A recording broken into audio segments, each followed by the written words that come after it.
Welcome back to another challenge rebuild here on Madden 24, and today we're going to be doing a challenge suggested in the comment section below. At least I think. I wrote this one down a while back, but Bra-RT4LX said, spin the wheel of draft strengths. Don't know if he meant the CPU draft that you can change, like, you know, weak, strong, very strong, all those types of changes to make the draft class weaker or stronger, but whether it is or not, this is what we're going to be doing.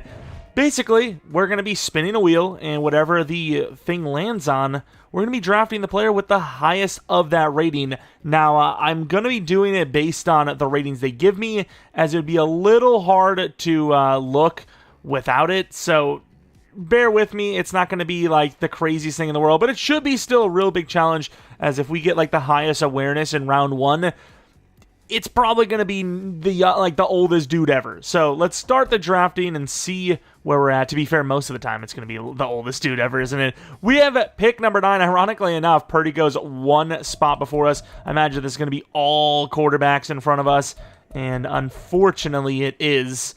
Of course, still going to have some pretty good players here. If like the spin gives us the highest edge rush or something like that, or maybe like the highest release, whatever ratings there are. So you obviously have all of these ratings. There's a lot of ratings, though.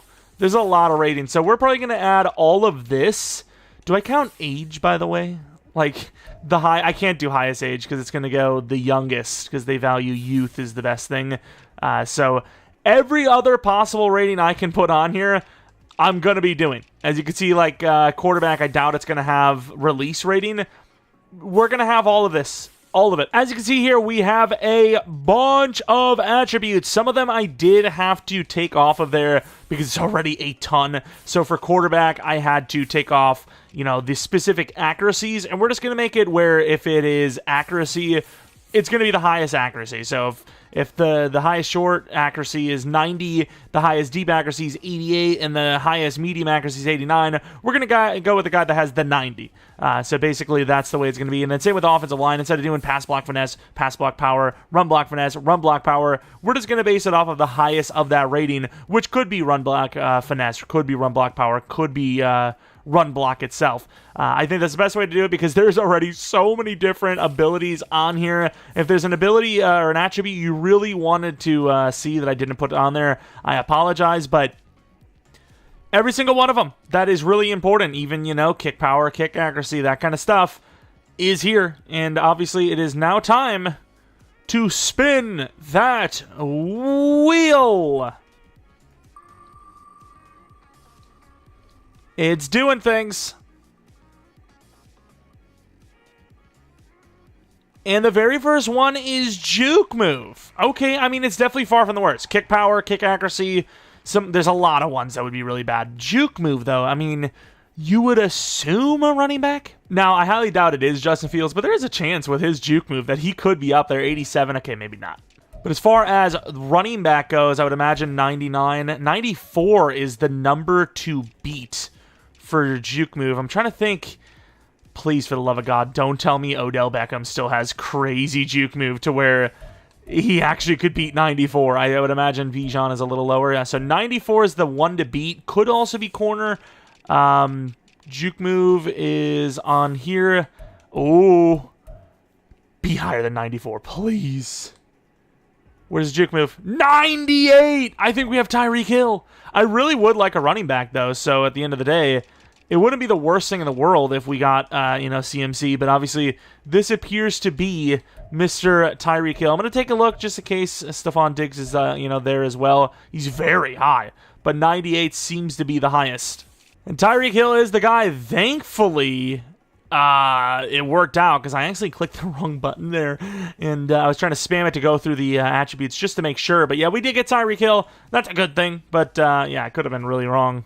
And this might not be perfect in the sense that there's going to be some ratings we miss. That's why I'm going to just base it off of the ratings the game gives, unless it's a general one. If it's awareness, I will look into, you know, the awareness of all the players. But for juke move, it's probably going to be an offensive player. For, you know, play rec, it's going to be a defensive player. Maybe there's one random offensive player that has really high play rec because this quarterback throws a lot of picks or something. But let's spin the wheel again and hope it's not kick power.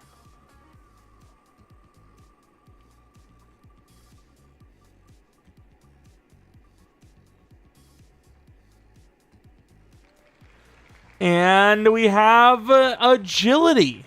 This one's nicer because I believe everyone's going to be on the list here, so we're fine with that. I don't think Justin Fields would be up there, but 93 agility is pretty high.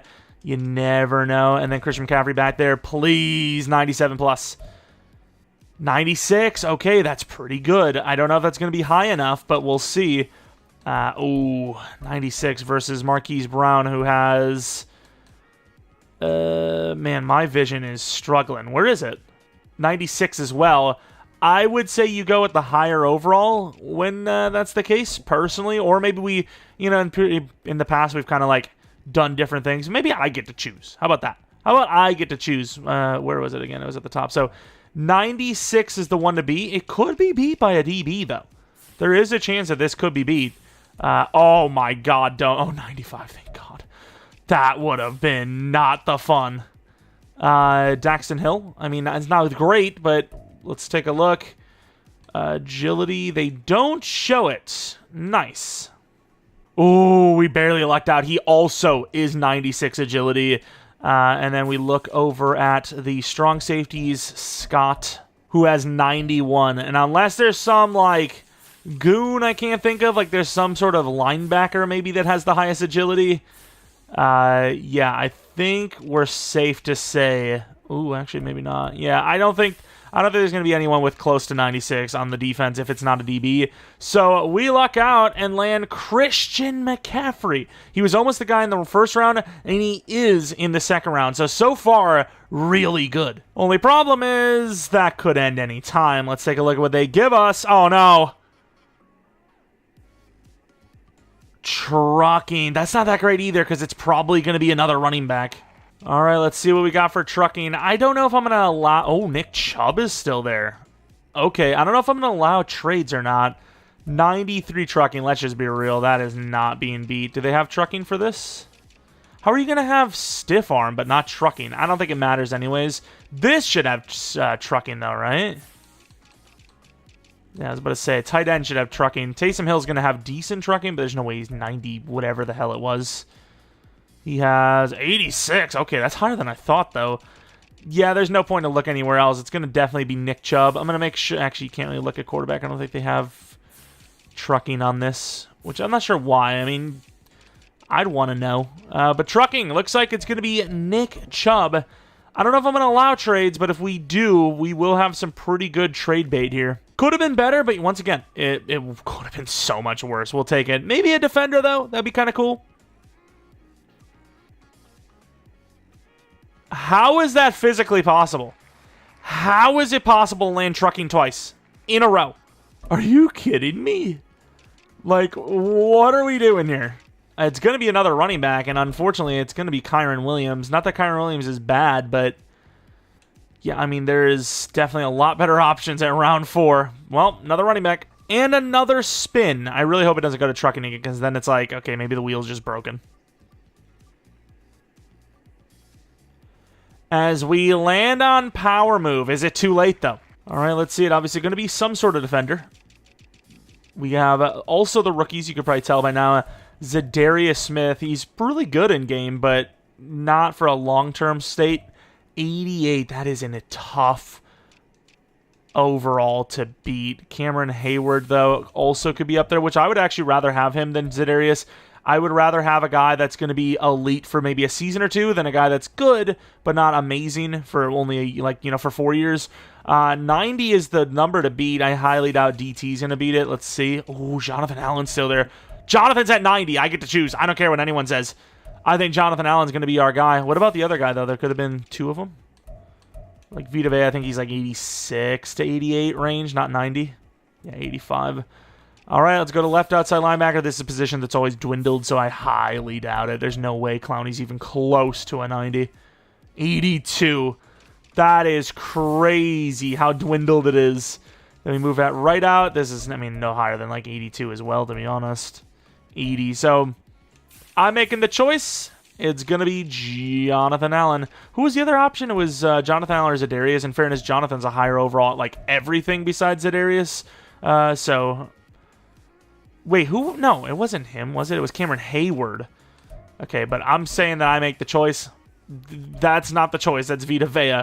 Jonathan Allen is going to be our selection. Not the best, but 28-year-old X Factor. I'm fine. I'm fine with it. I actually really like that. I really liked that round. That round was a nice one.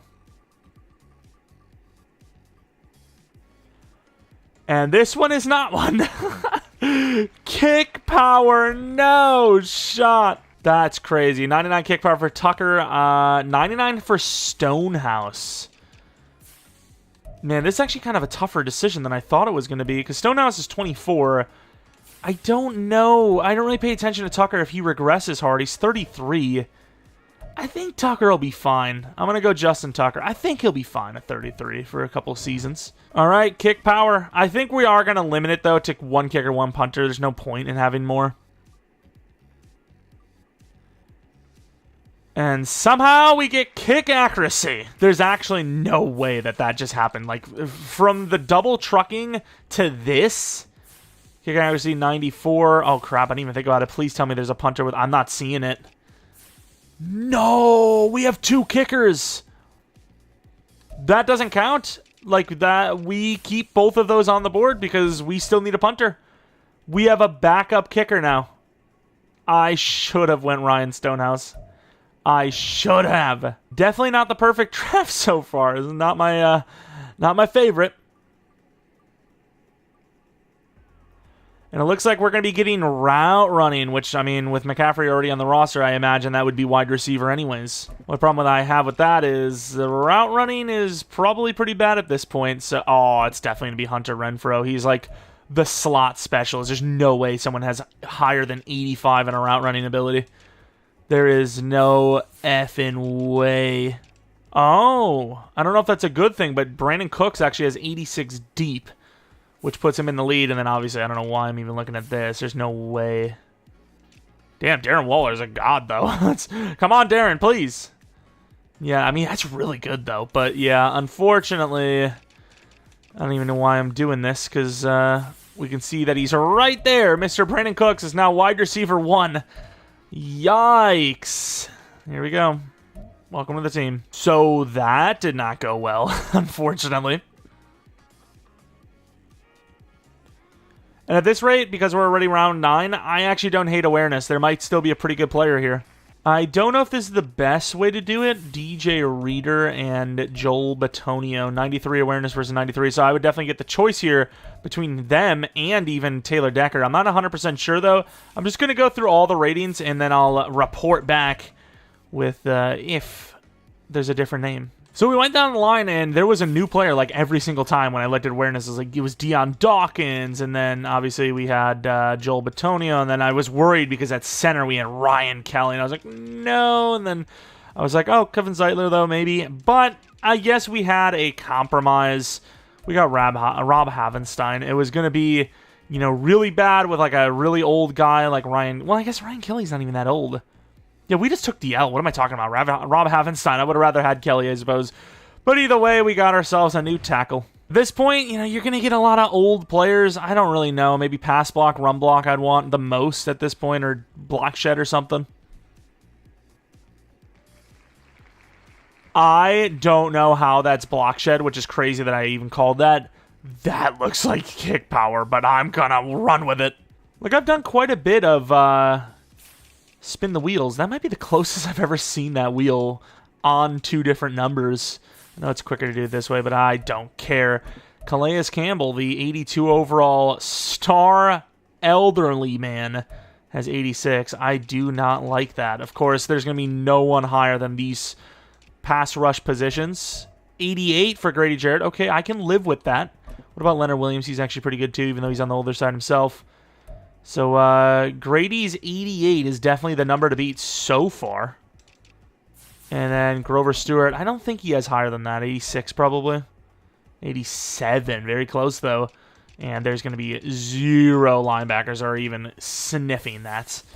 You got pass rushers, but they're just not even going to be close. Yeah, so probably not a point in looking at each side, but I'm going to make sure. I'm going to cross my T's, dot my I's. Preston Smith ain't that good at run blocking, run stopping. If he was, it's going to be such a bad rank. 88 plus, you should be able to disrupt the run on your own, basically.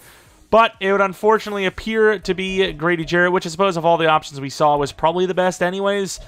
Grady Jarrett, welcome to the squad. This has become the spin the wheel of anyone over 28, which is the club I'm going to belong to soon, which is insane. And I don't know if that's going to mean much to us, but release. Because this is the quote-unquote real-life class, I'm just hoping one of the players was just too highly rated. Yeah, Troy Franklin would have been the closest. It might be Tim Patrick. There's no way. 83 finesse. We're about to have Tim effing Patrick on our team, bro. Do they not have release for the tight end? Is that not a positional need? And this is kind of why I... try to keep it to just the screen stats, because I don't know what Brock Bowers is rated on this. But I'm just going to assume that wide receiver is the highest release, because the highest release normally for a player is like 85 at tight end, I believe. So, I actually probably would rather have Lazard, so I'm going to make sure that they're... Wait, are they both 83? I would probably rather have Lazard, just because of the ages. I think Tim is a few years older. Are they both 83? They're both 83. What about maybe there's 3 of them? Maybe everyone's 83. I get to choose who I want. Devontae Parker, who has retired, I believe, in real life, 82. So I guess we're going to be going by default with Alan Lazard. I don't think it really matters who you choose, but I suppose I'll take the guy that's slightly younger. The craziest part is that was the longest anyone's ever argued about drafting Devontae Parker or Alan Lazard. It does not come often. And we now get an elderly defender. Oh, McKinstry, please. Tell me the ratings are high. No, okay, I don't think he's going to have 91 press. He's got very good press, but there's no way he has 91. 86. That is a massive drop-off, and I don't even know if it shows safeties, but I can guarantee you none of these safeties are going to have higher than 91 press. The highest overall in general, though. James Bradbury is joining the squad. This challenge so far has given me 91 depressing, though.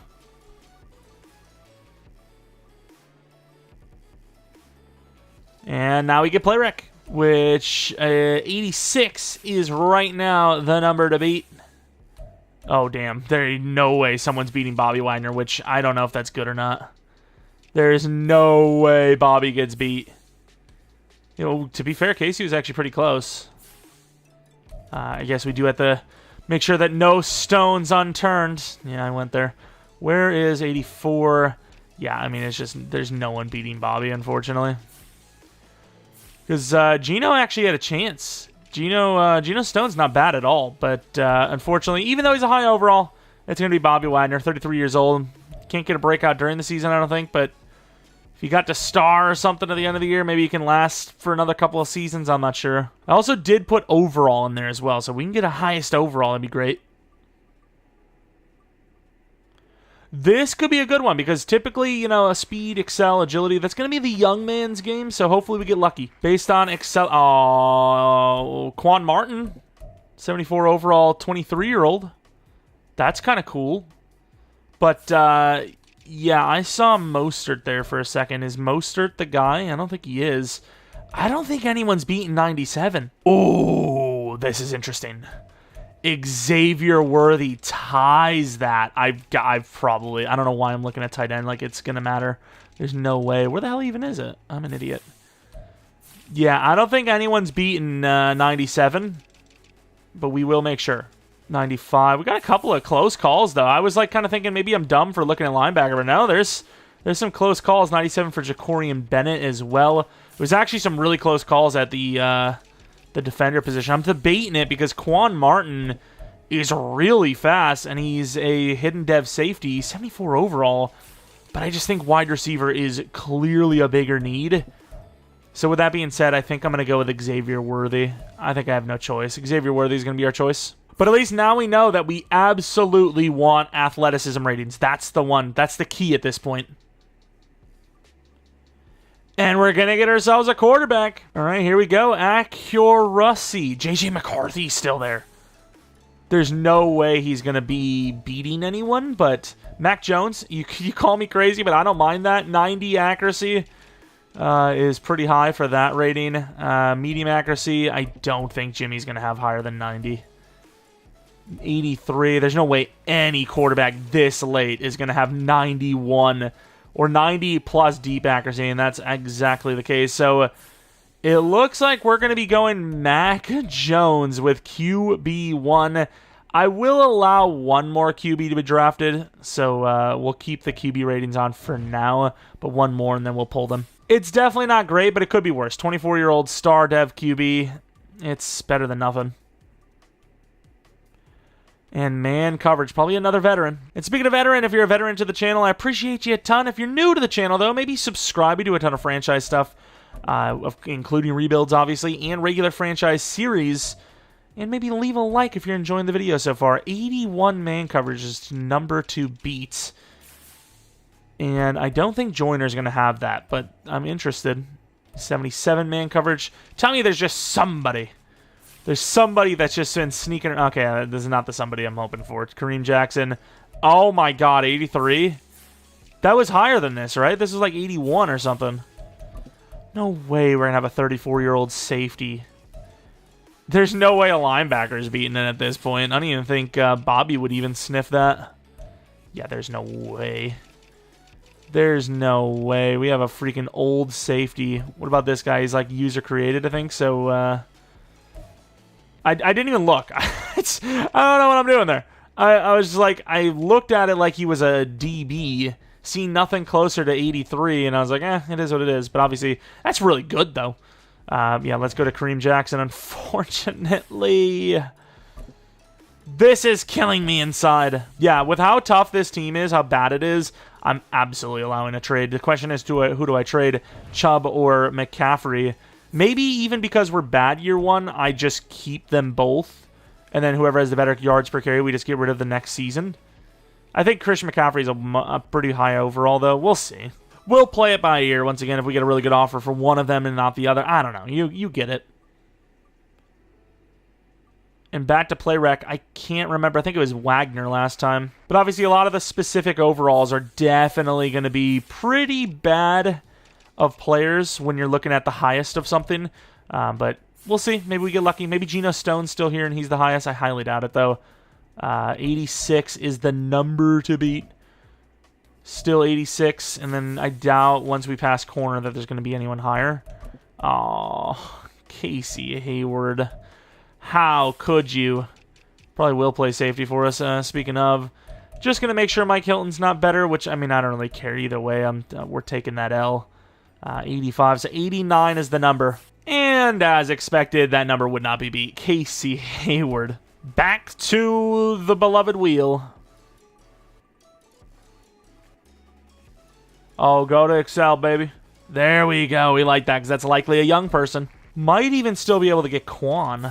I really hope so because it was a tough decision to pass. Nick Cross, 96. That's pretty good, too. Unfortunately. I mean, it's not unfortunately because I do like Jacorian Bennett. Oh, God, I had Mitchell or Wiggins. Hopefully we get double Excel, but it looks like it's going to be Jacorian Bennett. Jacorian Bennett is going to be the choice. 23-year-old speedster. Welcome to the squad. Not my favorite pick, but obviously we could have had some old dude again. Back to the spin. We might never fill the offensive line, though. We'll see.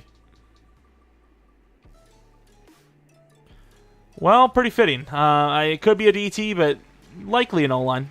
Mozzie Smith. I don't know if he's actually going to be the strongest, but that's not a bad pick if that ends up being the guy. And unfortunately, it's not even close. There's like several guys ahead of him, but Andrew Voorhees. Oh, that sucks. Taylor Guyton at a moment was the guy that we're looking at. He was 94 strength, but there was lots ahead of him. Even at DT, Ionitis was higher than Mazzy. But hey, we got another offensive lineman. There really is like 6 positions where we actually are set. And if this isn't a punter, we keep going with kick power. For the love of God, let this be. Yes, it's going to be because Ryan Stonehouse. Nice. All right. Well, we can take off the kick and punt return stuff, or the kicking stuff. Ryan Stonehouse, we made a full loop to get him back. Here we go. Can we see some more speed, excel, agility stuff? We could, but instead we're going to see the elderly. I'm not sure why I even look at awareness on this front page, because it's always just not true. Jonathan Brooks? Okay, we'll see. Maybe that's going to be the guy. Unfortunately, this is like a really slow burn one. 88 awareness, because you have to look across every position. 88 is wild. And I suppose I don't absolutely hate this one. Ryan Kelly is also going to make the rounds as he has a 93 or 95 awareness rating. Welcome to the squad. Here we go with another spin. Once again, speed, excel, agility, those types. Looks like we're going for running back number 4. Although we don't know for sure. It could also be Taysom Hill, which I'm not saying that's a good thing. 88 trucking. I'm pretty sure Taysom was 86, right? I don't know. He's still here, actually. 86, I believe Taysom had. He had 86. So it's gonna be running back again. James Robinson, not my favorite, so I'm going to take a look at Foreman. Foreman's not much better, but he is at least younger, I think. 86. So, well, this is a terrible pick. And I was going to get rid of trucking, but now Taysom would actually be the pick, so I can't really do that anyways.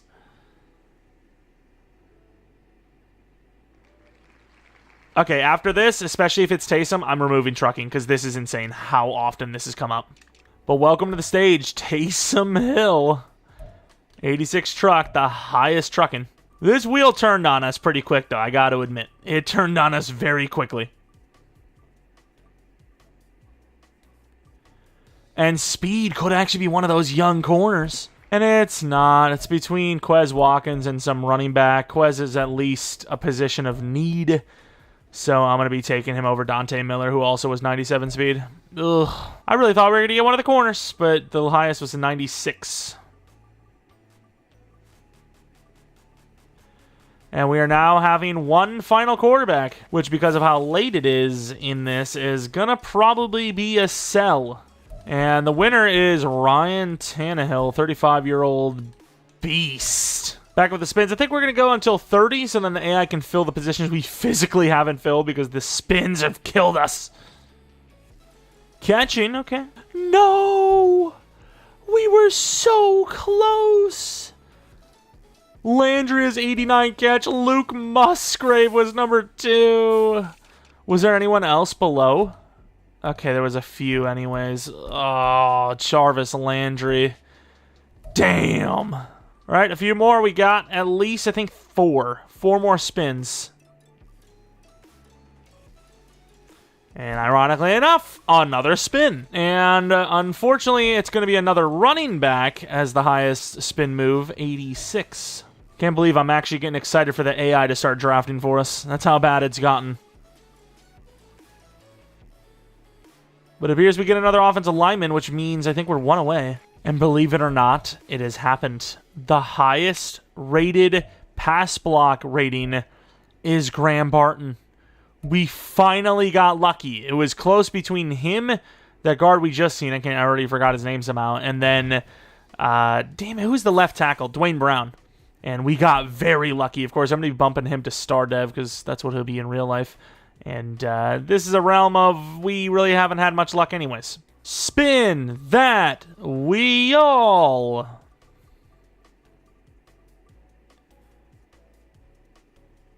I imagine Cordero Patterson's still around, which if he is, well, let's just get out of the way. What does Patterson got for kick return? Where does it show it? 99. 99. I don't think anyone's beaten 99 personally. Turpin's pretty good too, though. I'd say like a 93. 92. Okay. I mean, once again, 99's a pretty big number to beat. Tremont Smith's pretty good too. I'd say like 91. If they show it. I don't see it. But let's just say it's safe to say that Cordero Patterson's going to be the guy, which I'm not a huge fan of because, once again, he's pretty old. He's pretty old, but he might have the mentor tag. I can't remember. I think he does. And for the final spin, until the AI gets to fill the rest with terrible anyways, we get power move. And I believe, if I'm not mistaken, Darius Robinson is going to be our guy at 79 power move. The highest besides that, I think, was 77 with Chandler Jones. So, I mean, not ending in the worst of ways, I suppose. as we end up with, another quote-unquote young guy. I think he's, 23 and normal dev, and I'm not going to be bumping him. Could get star dev in the game, but I think Graham Barton is easily star dev, whereas I can't for sure say Darius will be, even though I think he will be. That's it. We're going to sim to the end of the draft, and hopefully we get, Lewis Scene just went. I was about to say, hopefully we get those Lewis Scene types from EA. Luke Musgrave, please. Something. All right, let's take a look at the team. Quarterback. They added Kyle Trask. I don't think that's going to change anything for me. Mac Jones is obviously the starter.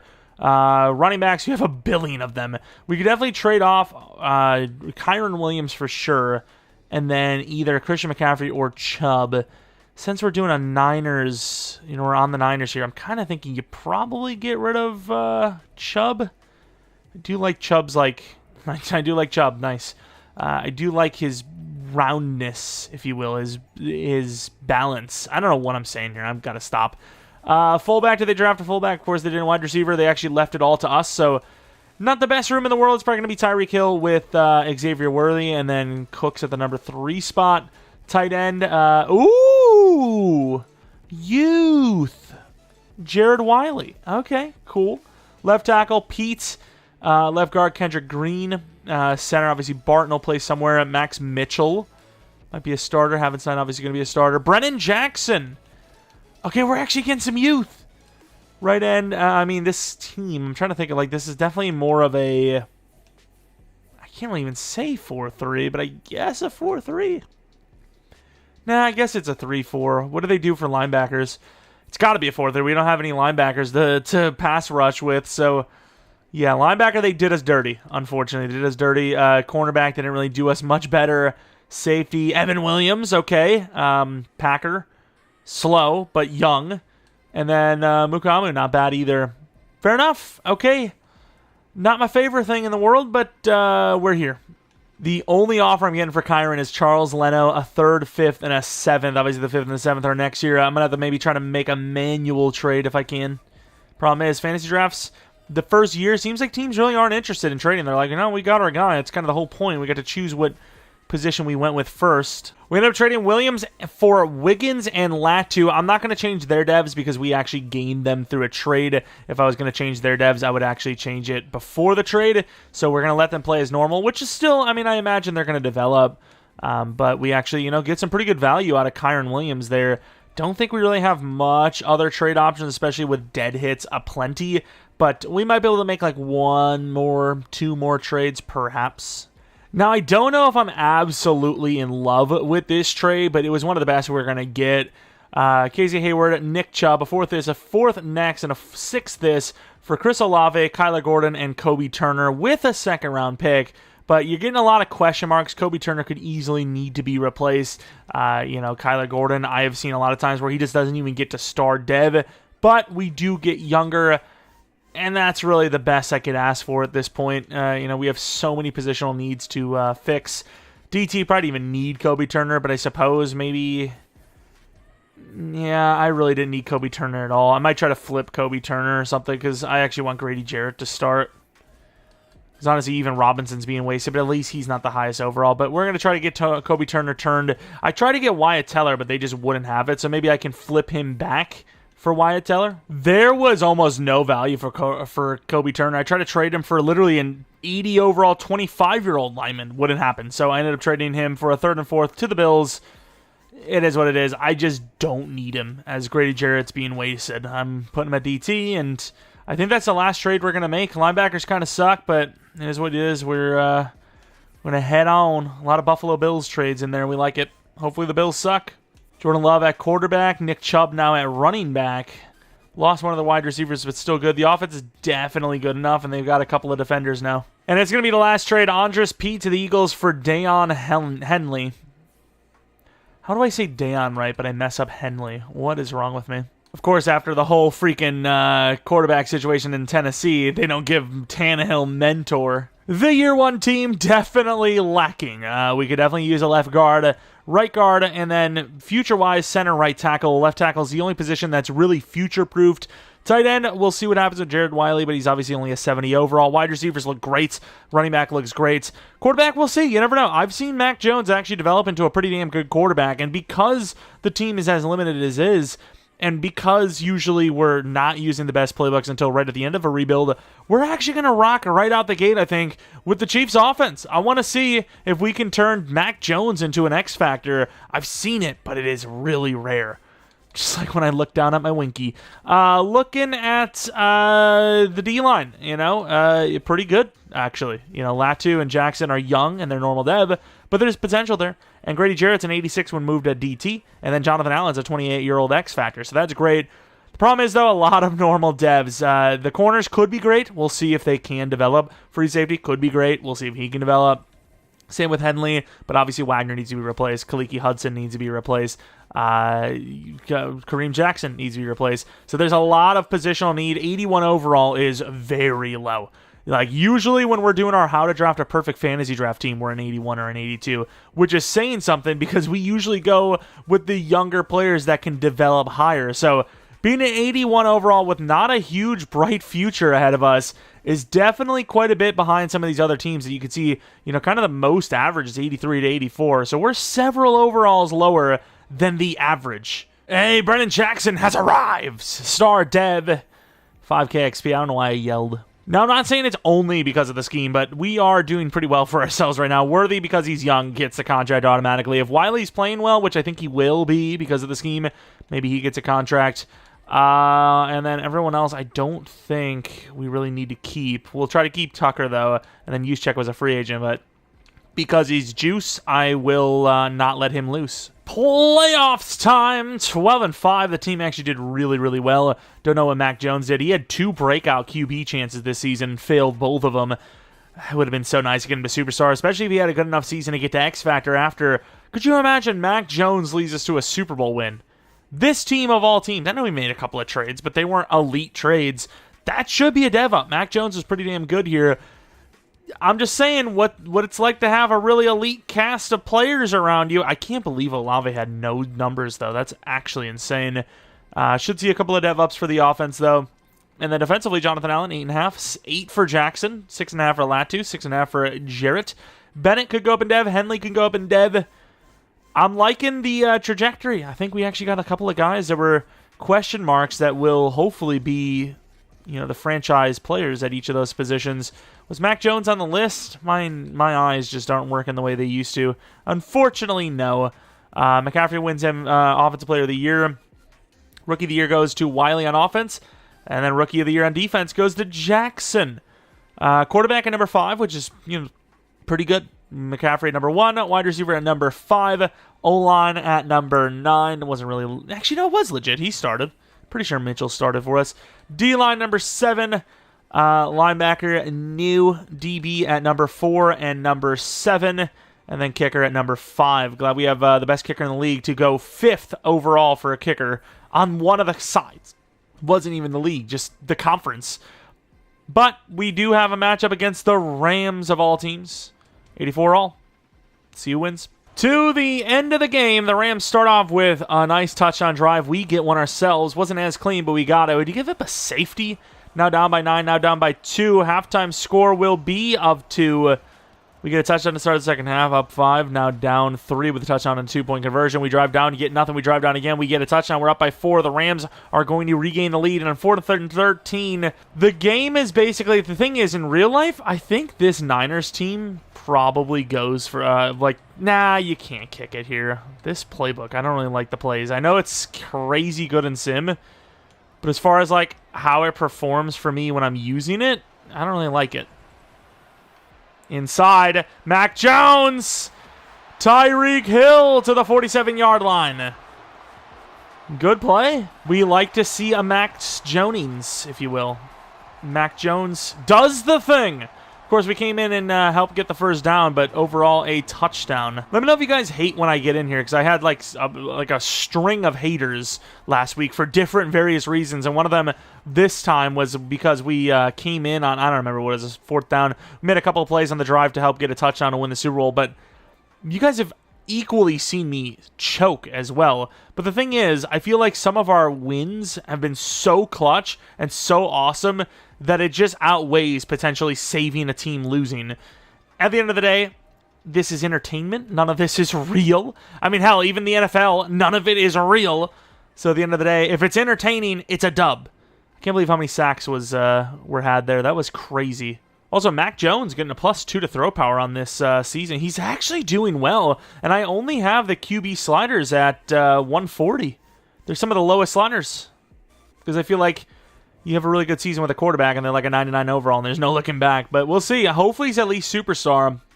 The Cowboys, obviously, going to have a bit of a different roster from real life, but still, it's a Cowboy scheme. Here we go to the end of the game. The Dallas Cowboys winning by 7. We get a bounce-back touchdown. Another safety. Back-to-back games where we give up a safety. What is going on? This team loves to give those 2 points. I don't know what it is. They're like, if we're not going to win the Super Bowl, we're at least going to be the scoreagami kings. We're going to make sure the scores are always weird. But hey, we do win. Head of the championship round, beating the Cowboys scheme team is kind of busted. I know the Chiefs are pretty strong too, but okay, Kenny Pickett in fairness.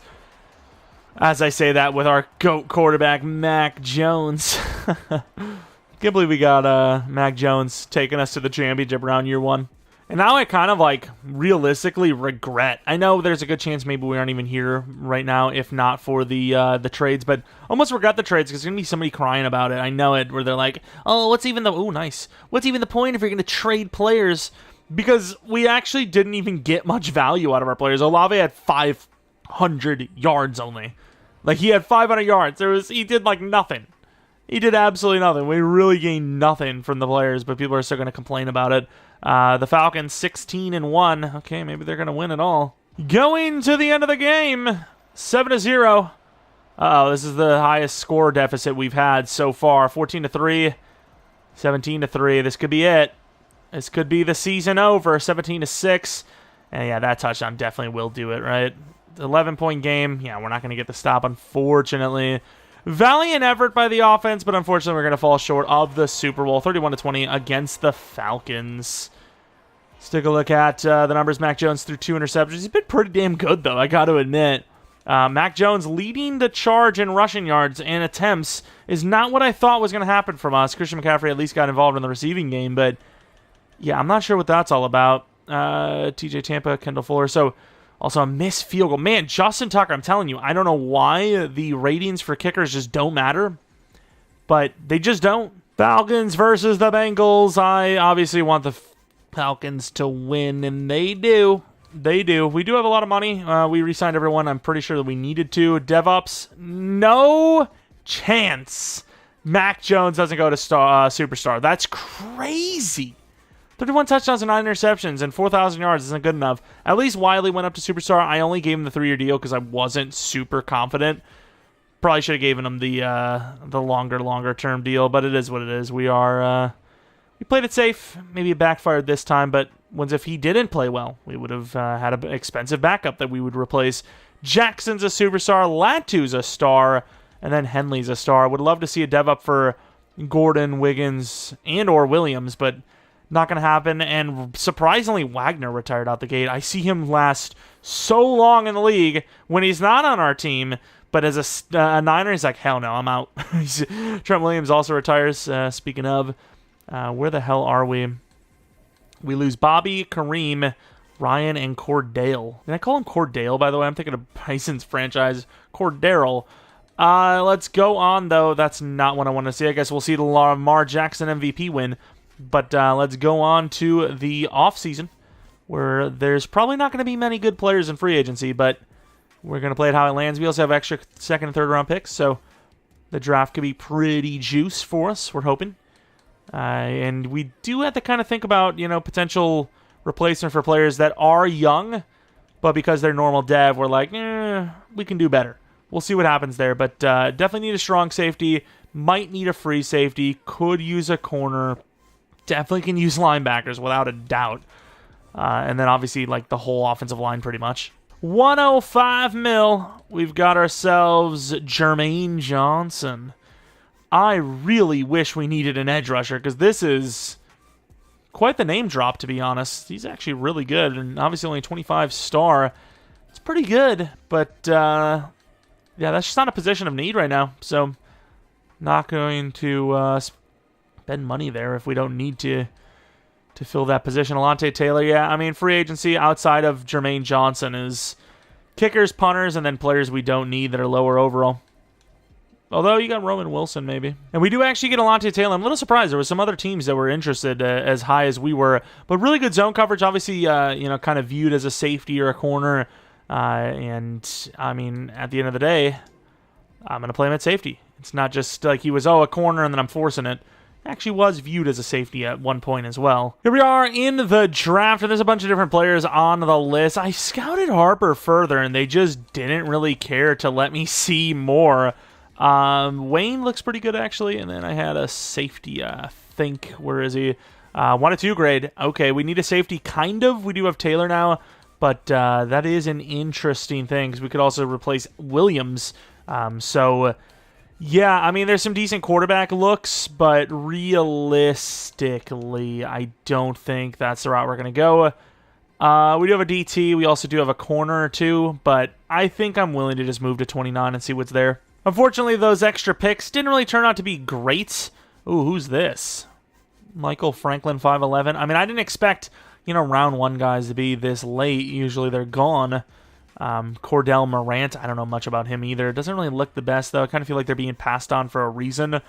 But looking at the other positions, Sims is still there. He has an A to C. I think Sharper looks great, too, though. Allison.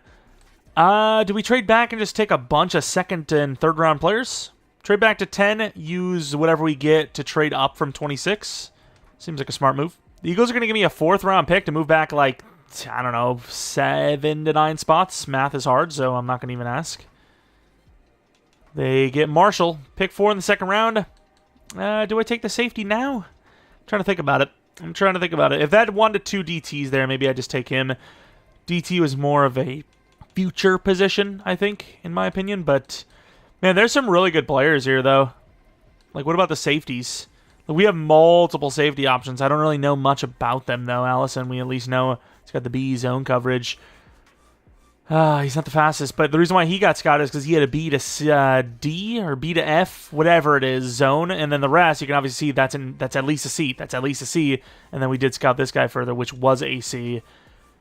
Oh, I don't know what to do. Corner looks great, too. Don't really need corner that bad, but at the same time, the value of Sharper as a 2 to 3 looks immense. Speed's a little low, though. What about Raphael Sims, the first rounder? I'm taking Sims. He's so fast. Normal dev. Yay. We end up trading a 5th and a 6th next year with a 7th this year to move up 6 spots in the 2nd round to grab likely a safety as Darren Oakley went pretty late. I'm really curious to see, like, did the Rams, like, cook up a nice trade? But let's take a look at what we got with that. Also thinking about Harper, potentially. We let a few really good players go, though, so I'm a little mad at myself for not getting a true safety, or not true safety, a DT, but I suppose we're not really looking for that right now. I'm hoping that speed can be overlooked by the talent grade of 1 to 2. And I don't know if it will be. Double normals. We're going to trade with the Texans to gain a 5th round and a 7th round this year. We need all the picks that we can get. I was going to go with that quarterback Harper, and hell, he might even still be there this next round. But I think I'm just going to let Mac Jones cook. If he sucks next year, then I'll go for one. But I think as of right now, even though Harper, looks pretty good, and he probably is star dev, I don't think we need quarterback just yet. And I'd rather, if I'm going to need quarterback, start a rookie that year so I can get the chance at Rookie of the Year, of course. I think the value is going to be Lambert, John Lambert. We need multiple linebackers, but this guy looks very good. And continue the normal dev streak, I guess. Screw me. We trade up a 5th round to move up 8 spots with the Lions. We might have to trade up again at some point, but I think we're going to be taking a linebacker with this choice, which is why I traded up right after Turner went. I think Hampton's going to be my choice. Jaquez Hampton, don't know a whole lot about him other than he's fast as hell, so that's who I'm going to take. Finally, a hidden dev. He is also insanely athletic. Harper ended up going to the Lions. John Wharton's still there, the offensive lineman, and that's who I'm going to be taking. Hidden dev. Okay, it's turning around a little bit. We go to the next round where hopefully the lineman's there. I guess, to be fair, I think I do have 2 4th rounders. Maybe I should have actually traded up, but hopefully the lineman's still there anyways. And of course he's not. That's a little bit of a sell, to be honest, because he was a 4th round projected, and or day 3 projected anyways, and usually those guys are there in the 4th round, but I guess not. But yeah, I guess he was technically a 4th round project. I'm going to grab this corner because he's fast. Of course, normal dev. Because he was projected 4th round because he was gone. You know, in behind the scenes, I would imagine it's something like if a guy's projected, let's say, 4th round 30, you have to take them like late 3rd. So obviously with day 3, it's so broad, you just never know. We're going to go with the Vikings, getting a bunch of draft picks next year.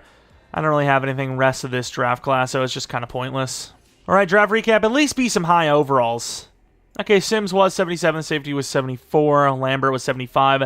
So, like, all the guys that were normal besides Richardson were pretty damn high overalls. Let's take a look at Raphael Sims, 22 years old, with 81 man coverage, in fairness. He is actually pretty good. Definitely want to see Sharper compared to him, though. Corey Allison, very good zone coverage. Not the fastest, though. So, basically, Evan Williams, part 2, but at least a higher overall to start, I suppose. Lambert, no zone coverage at all, unfortunately. But at least Hampton looked pretty damn good with his hidden dev. Pretty balanced, actually. Man coverage is pretty iffy, but good enough zone, and then obviously pretty damn good block shed for a rookie. Dev, superstar. Oh, yeah, there we go. At least you got an X factor. We at least got a Fred Warner, although he's like way faster. It's definitely not making up for the other normal devs, but with those guys, they still have a chance to develop anyways. I mean, we got an X factor. What can I really ask for? Oh, and the lineman was a superstar. Not bad.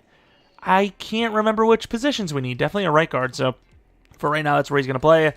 And yeah, that's about it. I do want to take a look at Harper, though, obviously, because, well, we had multiple chances to get him, and we chose not to every time. Be normal dev. If he's normal dev, I'll feel so good about it. 70 overall. Yes! I mean, he's definitely good, and, you know, he started him as a rookie, wins Rookie of the Year. He's going to be great, but I do not feel very bad at all. Like, that is A-okay to me. What about Sharper? Sharper was probably the better corner, wasn't he? He had the guaranteed A, 77 overall. Also normal, in fairness. A little bit more balanced, though, but slower, right? Our guy was faster, I believe. Which, fair enough. I mean, things happen. What pick was it? Number 4. We took him, in fairness. That guy was a lot later. Yeah, our guy's definitely better. It's not even really particularly close either, just based on speed alone. Fair enough. We had some normal devs that were our way, so made the best out of what seems to be guaranteed situation. Yeah, honestly, unless I'm going to start Allison over... Yeah, I am actually going to start over Taylor, because Williams is actually 84 zone coverage already, which is really crazy. Alontae Taylor wasn't that expensive anyways. We're getting pretty good value as a backup, so Allison's just going to start over him. It was a weird trade, but we end up trading Bradbury, Jacorian Bennett, a fifth next with 3 7s this year to get Zion Johnson off the Texans, which doesn't necessarily perfect our offensive line, but it puts it in a better spot, I suppose. Here we go for Season 2. Mac Jones still the starting quarterback. Tight end, it looks great for the future. Wide receivers look pretty damn promising. Running back is great. Offensive line, we just need to replace the center and right tackle going forward, but Havenstein's going pretty strong, so for now, I'm not worried about it. D-line, you know, the dev-ups were real. DT2 is big, you know, probably the biggest problem going forward right now. Corners, give me some dev-ups, but we have youth there. Safeties, we have youth there. Linebackers, we finally have youth there. We have youth. We just need dev-ups. We're on a little bit of a losing streak, but this is not one of them. This is a dub. Latu is a superstar. He doesn't need us to boost him to superstar. He's just going to get there himself. Not as good of a start as last season, but still good enough. Christian McCaffrey obviously gets a contract. Latu definitely gets a contract now that he's superstar. Henley, probably. Gordon, most likely. Evan Williams, definitely. Havenstein, probably. And that appears to be the only players. Oh, and Stonehouse. Juszczyk, maybe you'll get another contract. We got money. Hey, Sims to star dev. That's a big one. But you know what? We finished pretty strong. Not a great start, but we finished pretty strong even though we just lost at the end. 10-7, we at least get a singular playoff home game. After that, though, I imagine if we were to win all the way out, we wouldn't play another home game till the season's over. But we're in the playoffs. That's really all you can ask for. The division, not so great this season. Looking at our stats, Mac Jones, more picks, but... You know, yards and touchdowns are still pretty good, so maybe good enough for a dev up. Again, I don't know. It should have been last year. Didn't get it. Christian McCaffrey, 1,500 yards of 15 touchdowns is great. Wiley was amazing again. That's the scheme for you. Worthy out of nowhere did well. Tyreek was okay, but worse off. And then Olave is just not going to get anything in this scheme, apparently. Do you have to put It's weird how the slot works. It's like the slot guy actually gets more... Well, I know, because Worthy's less. So the slot guy gets... I don't know, dude. Just don't even worry about it, all right? Just don't worry about it. Graham Barton was terrible this year. The sacks are terrible. Going to have to change that up probably as well. And picks were okay. It's pretty high tackles in there. Tucker only missed one kick, and it was blocked. So finally, some like he's actually good because he's a high overall. Lamar Jackson wins MVP. Not really super shocked by that. Any award wins? It would appear no. He had a couple of close calls, but no one actually win. Maybe the kicker. I kind of skipped the kicker, but who cares too much? He can't really go up in dev, and his overalls are going down, not up. But playoff time, 86 versus 86. Going to the end of the game, 7-0. Saints bounce back. We get 3. The Saints also get 3. Halftime, no score. Came close, didn't get it. 17-10. 17 all. 24-17. Saints tied up. We drive down, but it's too late, and now we have to score a touchdown just to even keep our chances alive. They're going to get the touchdown. They're going to go for 2. I mean, I don't want to be the one to go for 2, but at the same time, at this point, why would you let them have the ball back? I think McCaffrey's going to be pretty open here. I mean, he is not pretty open. He is wide open. Could have been at the 1-yard line. That's a 99-yard touchdown. We win the game. Someone's going to complain about that too, even though we'll probably miserably lose next week. Either way, let's see it. Mac Jones was great. Caleb Williams outplayed by Mac Jones. McCaffrey was pretty good. Henry had the touchdown. Tyreek Hill was great. Olave was great. Finally, good to see him involved. Sacks, 3 for Reader, which is a weird name drop for pass rush. But a pretty clean game, honestly. We just scored like 1,000,000 points. To the divisional, and hopefully beyond. The Vikings. Is that not a team we traded a draft pick with? Not that it really matters. I think with like our highest extra pick is like a 4th-round pick. But here it is. They look like they have some defense. To the end of the game, the Vikings score 7. We keep giving up touchdowns like right out the gate. We get a stop though. Up by 7. Vikings drive down, only get 3. Huge drive for us. We get a touchdown. That's massive, up 11. And then with a second-half touchdown, another second-half touchdown, another one. That'll be an obvious win, 42-17. 42-24 is going to be the final as we head back to the championship round again. Mac Jones, he's unbelievable. 8 touchdowns in 2 weeks in the playoffs. That's crazy. Absolutely doing well. Wiggins with 2 interceptions. Nice. We had to show them who's boss. The Falcons. Who do the Falcons play that they're always so good? I mean, I guess they have Lamar Jackson. Do they have the bye week? Yeah, it looks like they had the bye week. Fun stuff. But let's see it. Can Mac Jones win himself a Super Bowl? Obviously, you have to win this game to get there, but back to the championship round. To the end of the game. Don't know who has good ball. Right to left does appear to be them. They're up by 6. They're up by 13. We get a touchdown. It's a 6-point game. They get another touchdown. It's a 13-point game. We're back down to 6. Halftime score. We have a lead of 1. They take it away. It's a 2-point game.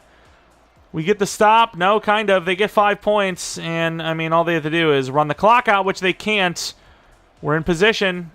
Now we are up by 3 with a touchdown and I believe a 2-point. They're moving down. A 4th and inches. They get the field goal. 1.5 minutes left. I mean, there's plenty of time. It's just this team's not managing the clock well.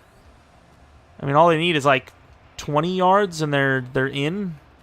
With 2 timeouts, you could probably run the ball here too. Mac Jones wearing 19. I don't really like 19. Nice. Good D-line. I love when their crap D-line just beats our interior with literally no effort. Let's just get some yard. Way to go.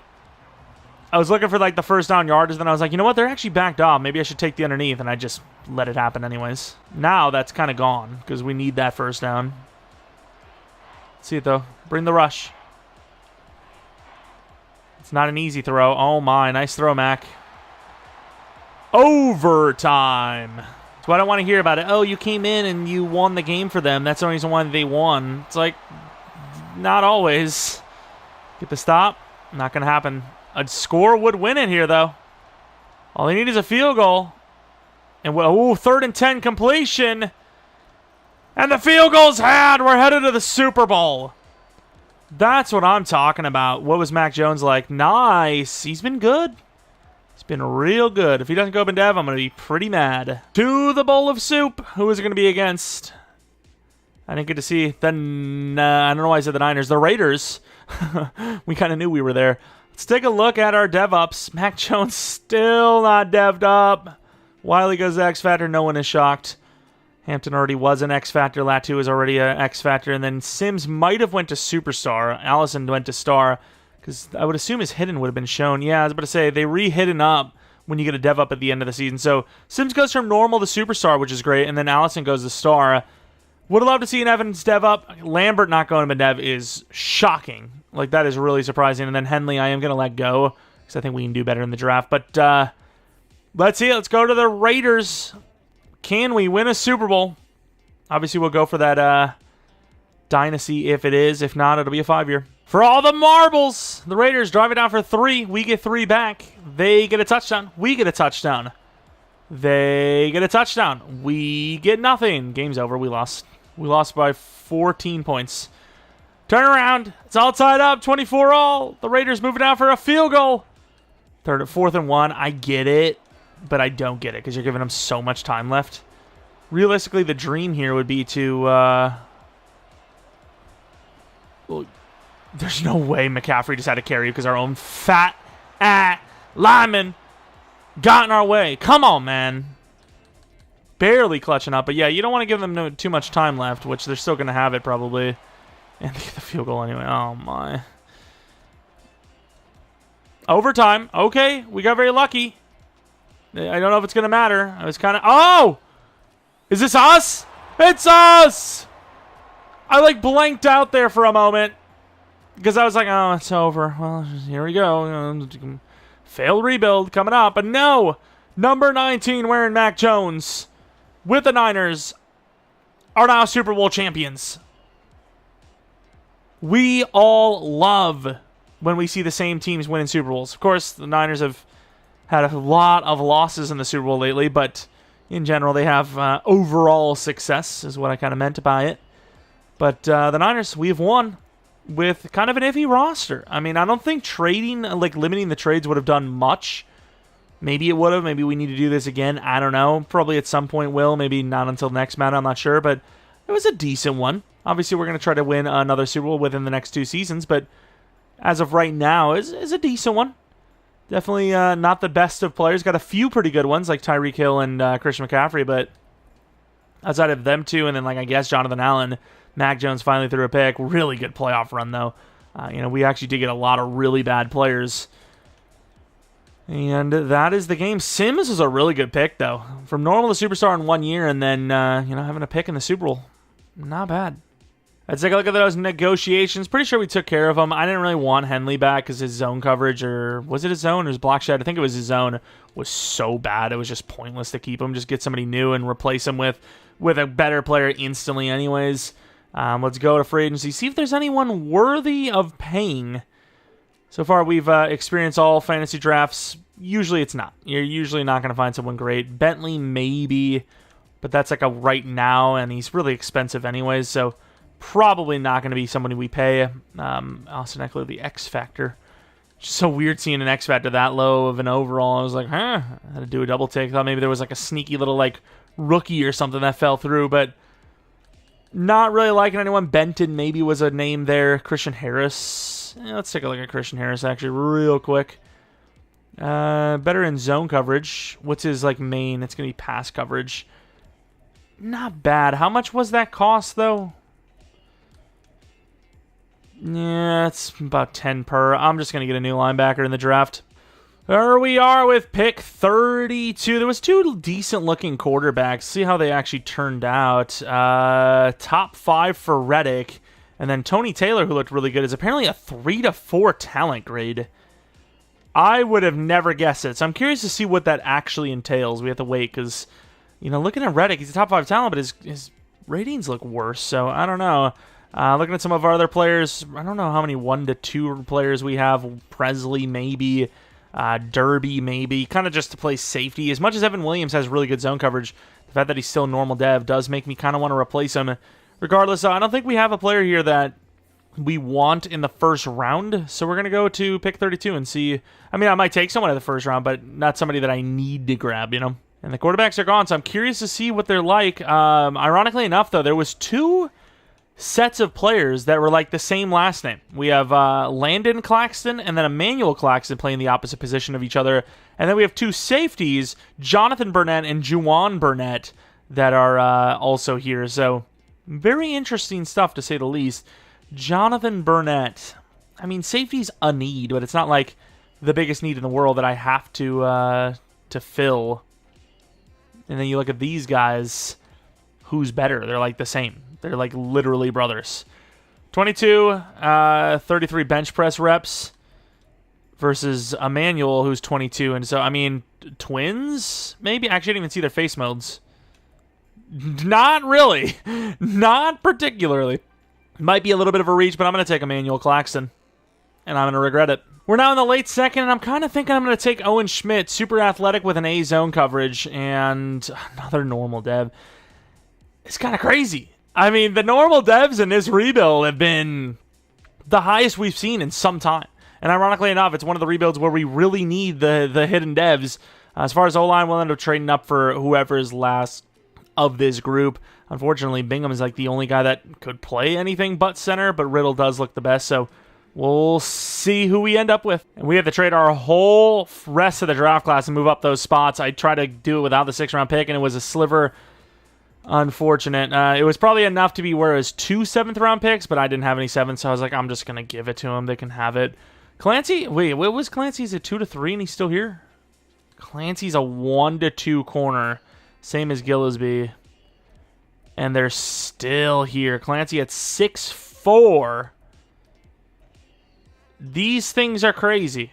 I mean, this is like a safety. I'm going to look at my O-line and see if I really do need a lineman or not that badly. And even though we don't really need the lineman that much, and we could use a safety kind of, I'm still going to take Chris Riddle. He's hitting dead, but realistically, I mean, Williams is 24, he's 78 overall with 88 zone or something like that. It's kind of ridiculous. I'm just going to hope he gets a dev up. Draft recap. Let's see. We had 3 players that draft. God dang, we suck. But with pick 32, it's going to happen. If you're going to try to move up for anybody, it's going to cost you a lot. So the fact that we really couldn't move up was unfortunate. Claxton, what am I doing? He doesn't have any dev. He is a 78 overall at DT, though, which is significant. Depending on what Grady Jarrett's overall is now, maybe he steals the job because of one breakout, or, one breakout chance with, like, a end-of-season dev. He could go to Superstar year 1. Same with Schmidt, I suppose, and then Riddle is going to be the future center with that size, so maybe Riddle's a superstar like the right guard we drafted last year. I don't really care, honestly, as it's not the best thing. If this isn't the greatest Super Bowl winning squad of all time, I don't know what is. We have upgraded really nothing, honestly. We really haven't. Defensively, future-proofed with Claxton. Grady Jarrett's better now, though, but at the same time, we have at least another season in us. If Claxton gets a dev up, and then he gets an end-of-season dev up, he could easily be Grady Jarrett's overall by the end of the year with, like, superstar dev, whereas Grady Jarrett's going to be under an 82 by the end of the year. So you kind of have to weigh your risks. Grady Jarrett is going to be a great backup at all positions, I suppose.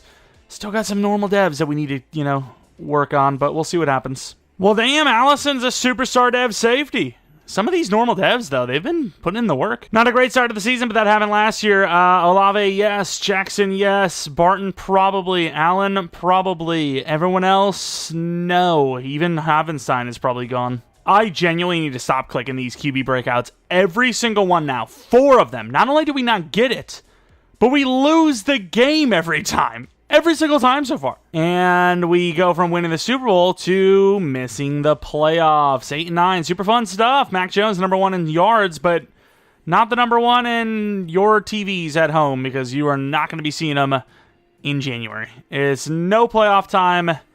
I'm sad. That's all I can say. I'm sad.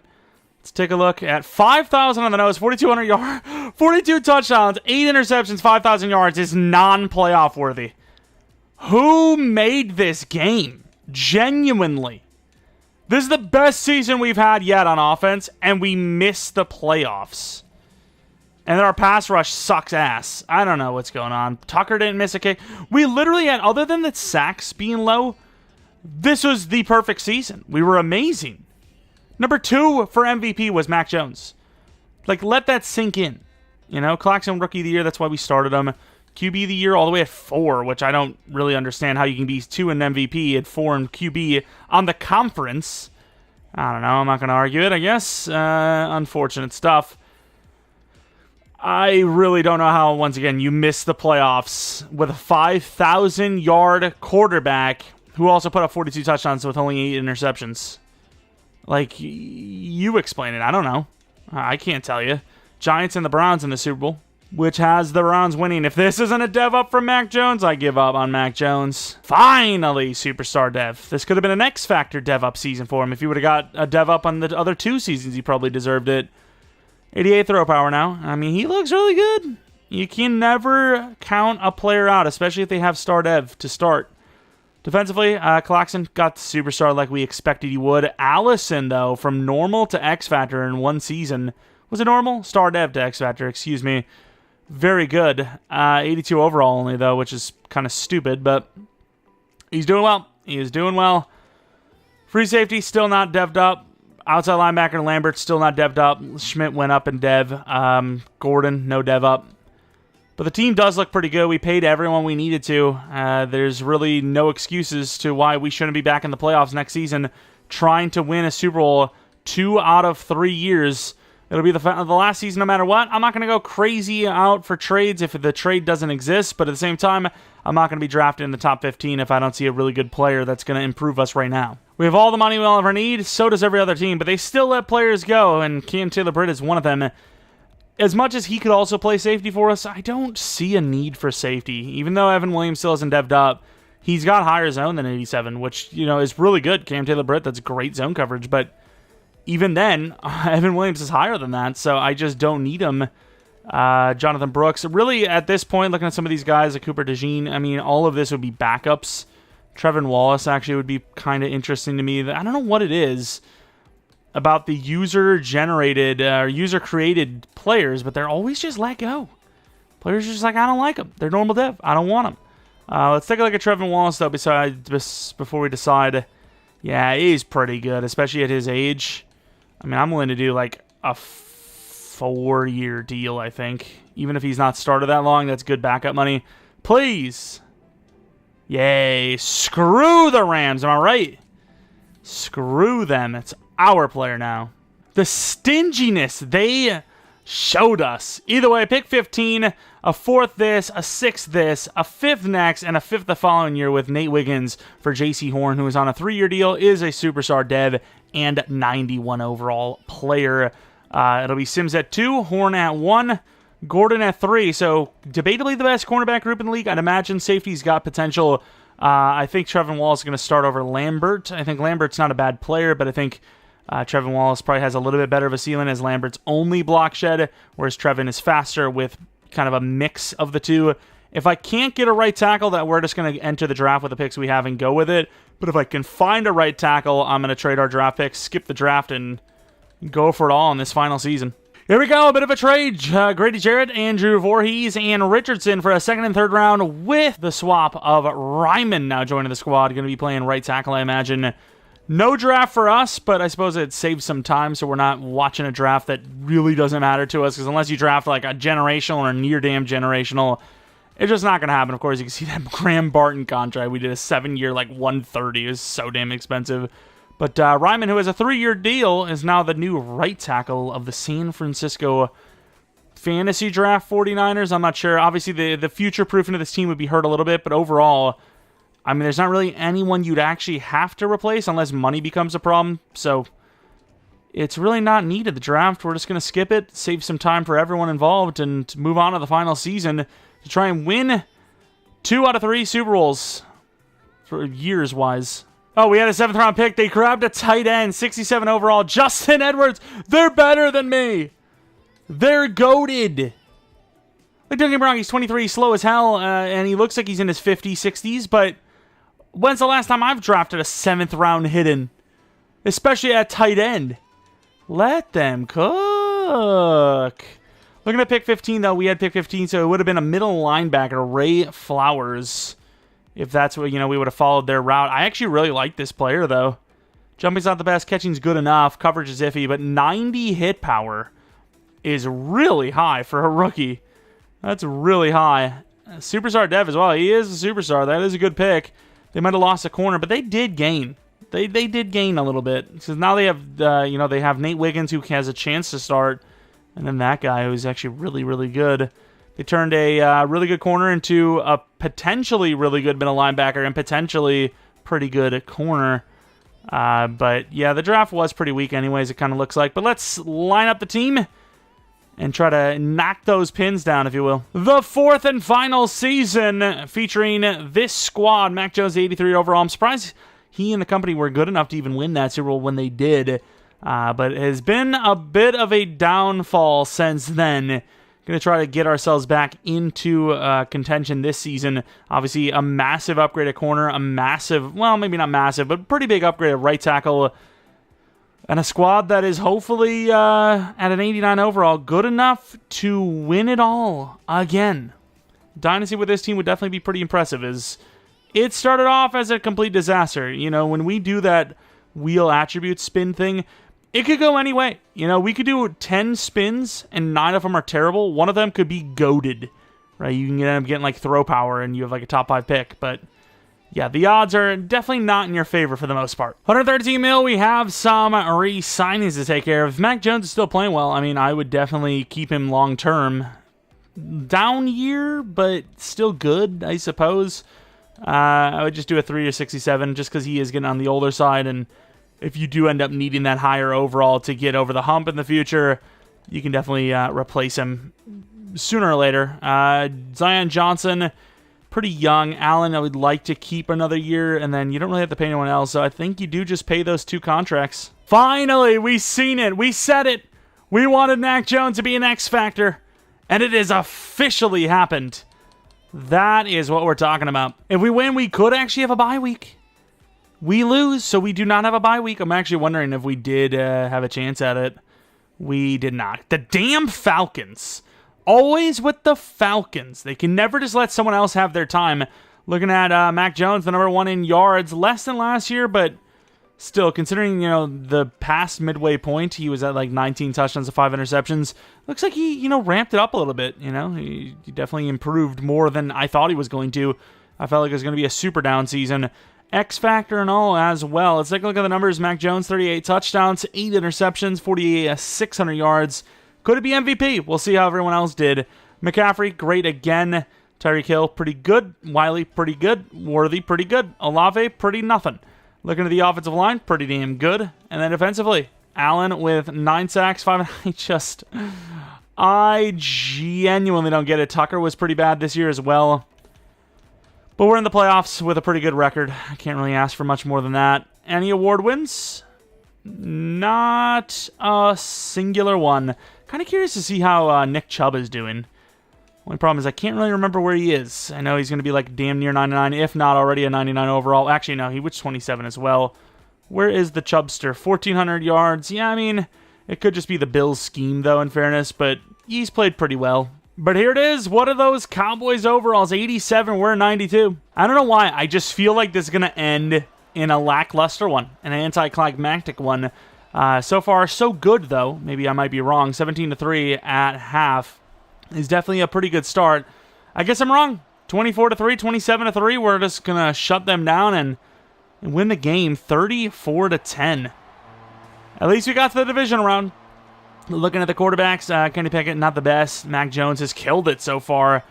We got Tyreek Hill and Riley kind of doing their things. I don't know why I said Riley. Wiley doing their things.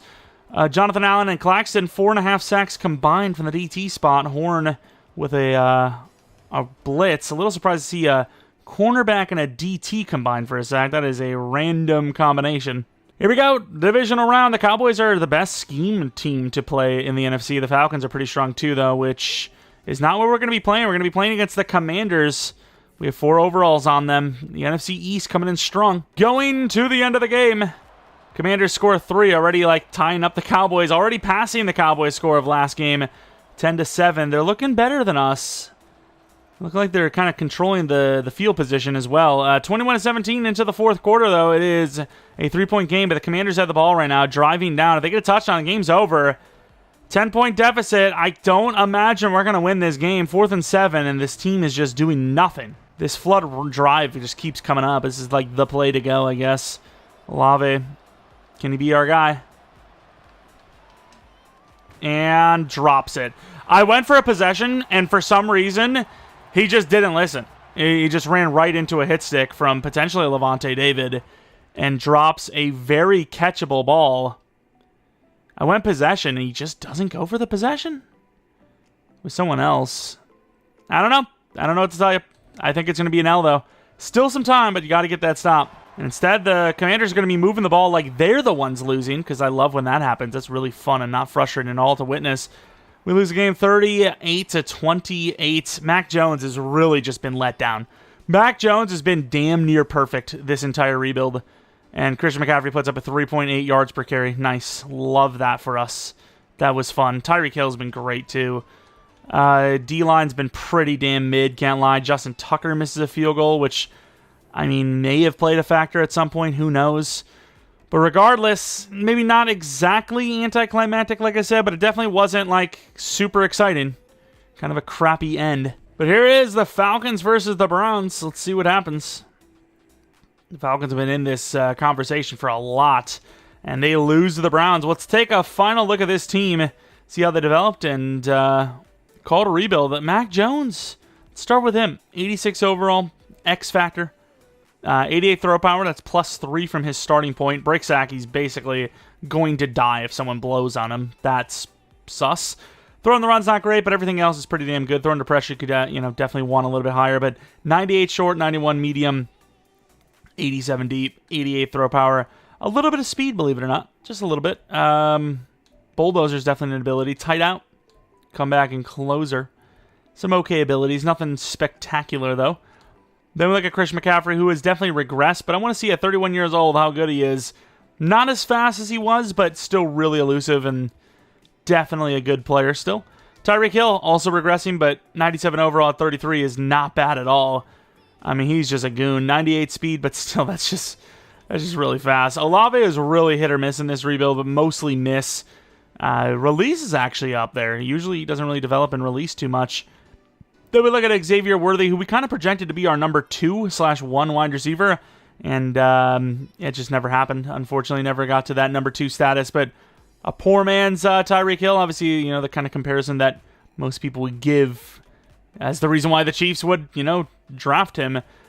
Jared Wiley, Superstar X Factor, got a little bit of speed upgrade, I think, but yeah, they thought he was a blocker. I mean, I guess maybe he was a blocker, in fairness. So, yeah, the fact that he didn't develop into an actual pass catcher is kind of crappy. They should really just remove that. Like, the blocking upgrade, it's just never good. I don't care if you want a blocking tight end and there's like the 0.00001% of people that actually do use blocking archetype. It's just a waste. Like, what are you doing? Just don't, just don't. Really good. Wow, really good finesse blocking actually from Barton. Power block's not the best, but he is actually a really good tackle, and I would not have wanted it any other way. It is dry in here again. I hate that. Like, it sounds like I'm doing a damn dubstep beatbox when it dries me up to where I literally have to stop. It's like, whoop, whoop, whoop. What is going on? J.C. Horn, I mean, he never even was our player, to be completely honest, but he's obviously very good. Sims, he had a glow up. Normal to superstar right out the gate, and, amazing man coverage, some press. It's not a bad player at all. D-line, left end, right end, both was at 87, 86 overalls. Latu from normal dev to superstar very quickly as well. Definitely impressive, despite the fact that, realistically, his D-line wasn't great. Their numbers were pretty mid throughout. Brennan Jackson, great finesse move, but once again, just outside of one season, the edge was basically non-existent. Claxton, really good block shedder. Definitely needs that power move up, though. And then you look over at Jonathan Allen, who's still really good. 91 overall, 32. Great power move guy. Move on to the safeties. Did Evan Williams go up in dev? He didn't. He never went up in dev. 82 overall at 26 years old with 91 zone coverage, though. Very good zone. Very smart player, just not the fastest. And then Allison had a massive glow up to an 88 overall now. Not the fastest either, but 88 zone. You know, X Factor is pretty damn nice. Then we look over at the linebackers. Wallace, Trevin Wallace goes to Star Dev, which, you know, he's more balanced than the linebacker we replaced him with. Or we replaced with Trevin. I don't know. Owen Schmidt, definitely still really mid ratings, but he had that Star Dev up, and, you know, he's not really going along too much. But Hampton, the straight-up X-Factor out the gate, really balanced, insanely athletic, and just, I mean, really, really, really good. He is so damn talented, and I kind of want to see what Tucker regressed to. Definitely falling down here a bit. Good enough because of the accuracy, but the kick power definitely taking a hit. Regardless, if you guys enjoyed this one, maybe leave a like, subscribe if you're new. If you're not new, I do appreciate continued support on the channel. Maybe follow me on Twitter, Jeromepkr, second channel PK plays non-Madden content. And if you have a suggestion like this, or some team you want to see for a realistic rebuild, whatever it may be, let me know in the comment section below. And that's about it. Tomorrow, I'd imagine, is Bison's preseason. But hopefully you guys come back for next video. But until next video,